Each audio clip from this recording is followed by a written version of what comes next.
Welcome to this YouTube channel. In this video we are going to talk about top 10 anime of all time. So before starting this video, please like this video, and subscribe to our YouTube channel for future updates. Anime has been around for a long time, entertaining young and old for almost 60 years. Now, my ranking is based on several things. I'll be factoring in overall popularity, historical contribution to anime, and of course personal opinion, which will be the largest factor. So these are the series that deserve some recognition without making the list, and so on to the rest of the bait. Number 10. Elfen Lied. Elfen Lied opens this list at number 10. This is an anime that has almost everything. It has romance, it has fanservice, it has drama. It has private armies, science fiction and fantasy. And blood, tons of blood. The story, which centers around a new species of human, the Diclonius are born, with two small horns protruding from their head, and once they reach a certain age, they develop the use of invisible arms known as vectors. The vectors not only are able to grab things but are also able to cut through things with ease. Diclonius are fully capable of human intelligence, but have violent tendencies, and as such are treated as monsters by the rest of mankind. Infants are often terminated at birth, and those that fly under the radar are usually sent to a science lab to be researched on. And the research is extremely cruel. The series discusses some very heavy topics, but most heavy of all is the feeling the viewer is left with that the possibility was that maybe the Dicloni weren't the monsters at all, but rather that humans were. Number 9. Vandread. This entry is less about any contributions to anime, and more about the fact I don't really like mecha anime but love this series. The series takes place in the far future, and Earth has started to colonize other planets. In particular, one planet is entirely female and another is entirely male. Centuries after these two planets are colonized, war breaks out between the two. They no longer even recognize the other as human, as the current generation is mostly made of people who have never seen the opposite gender up close. After a battle between the two sides, a male Hibiki smuggles aboard the female ship and is then taken prisoner. After being transported randomly by their ship's sentient drive, Hibiki, along with a few other males, are taken prisoner, and assigned jobs on the ship to earn their keep long enough to find their way home. They begrudgingly agree to work together until a new threat arrives, forcing the men and women to put aside their differences for the sake of survival and possibly romance. Number 8. Pokemon. Of course Pokemon would be on this list. It's been airing since 1998, and as long as Nintendo keeps pumping out games, they'll be pumping out episodes of this series.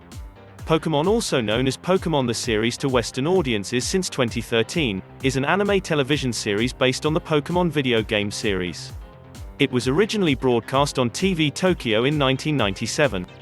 More than 1,000 episodes of the anime has been produced and aired, divided into 7 series in Japan and 22 seasons internationally. Number 7. Mobile Suit Gundam. Mobile Suit Gundam is without a doubt a classic. It is hard for me to be objective, though, as I stated earlier, I'm not a fan of mecha. There are some series out there that do mecha very well. The previously mentioned Vandread and Cross Ange are all great shows in their own rights. And the genre itself is quite popular. But Gundam is where it all began. Number 6. Fist of the North Star. Fist of the North Star is an 80s action anime. In a post-apocalyptic wasteland kind of reminiscent of Mad Max, Kenshiro travels from town to town, defeating the gangs and thugs that have taken over the cities and liberating the citizenry, while gathering information and allies to help him defeat some demons from his own questionable past. This anime has a cult following in the West, notorious for its gory details even by today's standards. Kenshiro is a master of the Hakuto Shinken, a pressure point-based fighting style. Kenshiro would often strike multiple pressure points on his opponents, which were almost painless at the time he'd strike, before leaving him with his meme-famous line, "You are already dead," as his opponents would laugh before often exploding or even fall apart in pieces. But this isn't just a simple bloodfest. Kenshiro is a strong character in his own right, as his motivations and history slowly catch up to him in each town, with amazing hand-animated landscapes that really help one see the despair left behind in the wasteland. Certainly not for everyone, this cult classic has certainly left its mark on this top 10 list. Number 5. Lucky Star. This is one of the most popular series in both Japan and in the West. It is a slice-of-life series with only loose continuity and lots of parody and references. It's basically at its core an anime about anime.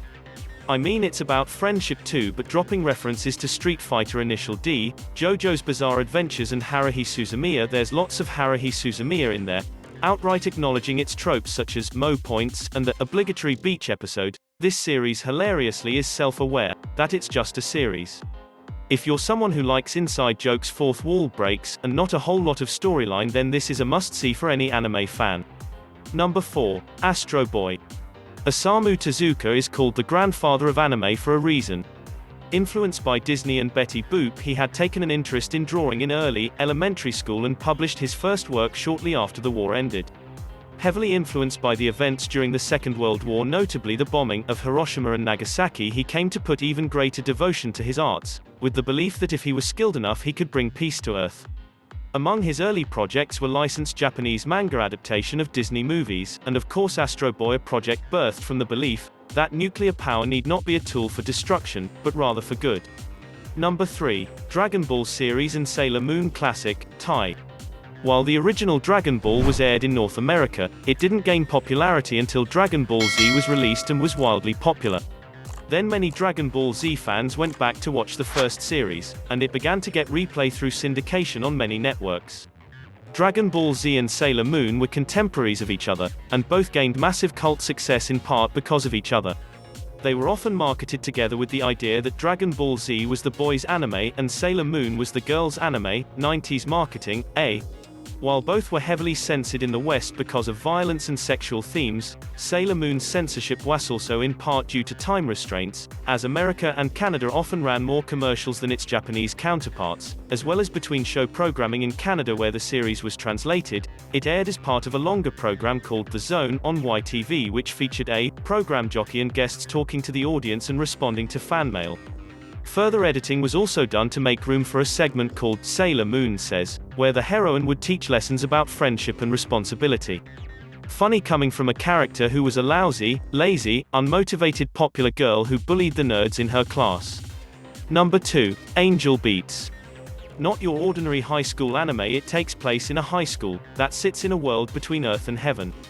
The best Western comparison is Purgatory, though depending on who you ask in this world it's either more painful or less painful than Purgatory. It certainly seems more painful for our protagonist Otonashi. In this school you participate in activities until you've become ready to let go of your lingering resentment towards your life. I could go into more detail in another article sometime, because there is a lot of thought and philosophy that went into this series. But while often played for laughs or action, as the background of each character's earthly life becomes known, and as characters begin to move on, there are moments that will leave you in tears. Number 1. The Melancholy of Haruhi Suzumiya.